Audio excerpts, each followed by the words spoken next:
প্রিয় বন্ধুরা, আমি এখন এসেছি পীর সাহেব তোয়াজউদ্দিন আহমেদের বাড়ি, অর্থাৎ যার যেইখানে উনি বসবাস করতেন বা জীবন দশায় যে এখানে যে জায়গাটা ছিল সেই বাড়িটা আমি আপনাদেরকে ঘুরিয়ে দেখাই। এদিকে যে রাস্তাটি আছে এই রাস্তাটি দারিয়াপুর অর্থাৎ বাজার থেকে এদিক থেকে চলে আসছে এই বাজার, এই পাশ দিয়ে এই রাস্তাটি। তা বন্ধুরা, সামনে যাই, আপনাদেরকে দেখাই পীর সাহেব তোয়াজউদ্দিন আহমেদের যে নিজস্ব বাড়িটি। তা এটা আপনারা দেখেন, এখানে একটা মসজিদ মতো রয়েছে। এখানে যারা খানকায় রয়েছে আর কি, এখানে যারা নামাজ পড়ে স্থানীয় লোকজন, এবং এই পাশেও আরও কিছু লোকজন রয়েছে, খাদেম টাদেম যারা আছে তারা এখানে থাকেন। এটাই আর কি তার সেই পুরনো বাসা। আমি যখন দেখেছি ছোটোকালে পীর সাহেব তোয়াজউদ্দিন আহমেদ যখন জীবিত ছিলেন, ওইখানে একটা বাসা ছিল তার, ওই জায়গাটাই আর কি তিনি আমার জীবন দশায় তার এক সময় দেখা হয়েছিল। এই এই পাশের যে পুরনো বাড়িটি, এই বাড়িটি পীর সাহেব তোয়াজউদ্দিন আহমেদ থাকতেন। এটা হচ্ছে গিয়ে দায়রা শরীফ। এই পাশে আসছে কিছু লোকজন, তারা স্থানীয় হয়তো খাদেম বা স্থানীয় ছেলেপেলেরা যারা আছে এখানে মাদ্রাসায় পড়াশুনো করেন হেফজখানার। এই পাশে আর একটা পুকুর আছে, সেটাও আপনাদেরকে একটু দেখায়, একটু এগিয়ে যাই, এগুলি দেখতে পাবেন। তো এই ভিডিওর শেষে পীর সাহেব যেখানে মারা গেছে তার দরগা শরীফটা, সেটাও আপনাদেরকে দেখাবো একদম লাস্টে, ওইখানে ভিডিওর সঙ্গে জুড়ে দেব। এই পাশেরই একটা পুকুর আছে, স্থানীয় ওই পাশে একটা পুকুর আছে, অনেক বড় একটা বিশাল পুকুর, ওই পাশে শান বাঁধানো। আমি আরেকটু এগিয়ে যাই, তাহলে বুঝতে পারবেন আর কি। এই সেই পীর সাহেব হুজুর যখন জীবিত ছিলেন, বেঁচে ছিলেন, তিনি এই পুকুরে গোসল করতেন এবং স্থানীয় আশপাশে অনেক লোকজন এইখানে এসে গোসল করত। দীর্ঘ অনেক জায়গা, অনেক বড় একটা পুকুর ছিল।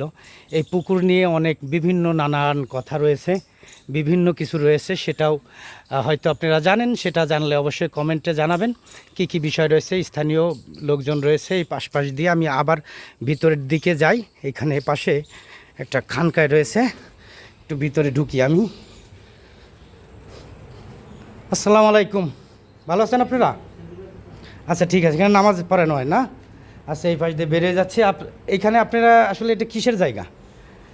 এটা পড়াশুনো করানো হয় বাচ্চাদের? খানকা শরীফ। ও, এখানে আসলে আমার জুতা পাই দিয়ে আসছি, আমি বুঝতে পারি নাই এখানে আসলে নামাজও পড়ানো হয়। তো বন্ধুরা, এই ছিল বিষয় এখানে। আর তার দরগা শরীফটা, অর্থাৎ যেখানে পীর সাহেব তোয়াজউদ্দিন আহমেদ আছেন, সেইটাও আমি দেখাবো এই ভিডিওর লাস্টে। এখানে প্রত্যেক মাসের 13 তারিখে এখানেও জিকির মাহফিল হয়, তাই না? এছাড়া আর তো প্রত্যেক বছরের সভা তো দরগা শরীফের চৌঠা মাঘ, 10ই মহরম। আচ্ছা আচ্ছা আচ্ছা, ঠিক আছে। তা আমি এই ভিডিও শেষে ওইটাও যোগ করে দেবো। তা আমার সাথেই থাকবেন বন্ধুরা।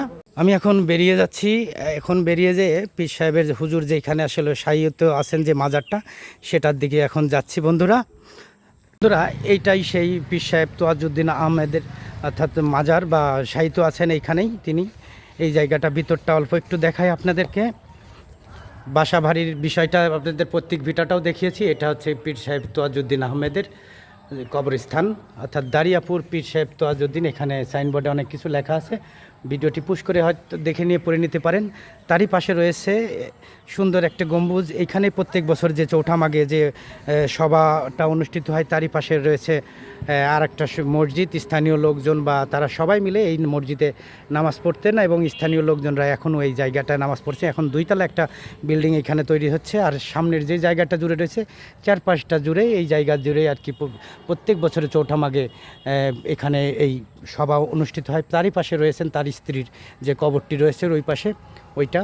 তা বন্ধুরা, এই ছিল মোটামুটি পীর সাহেব তোয়াজউদ্দিন আহমেদের প্রত্যেক ভিটা বাড়ি এবং এই জায়গাটা তুলে ধরলাম। আপনাদের কেমন লাগলো অবশ্যই, ভিডিওটি ভালো লাগলে অবশ্যই শেয়ার করে দিবেন, যাতে করে অন্যরা দেখতে পারেন।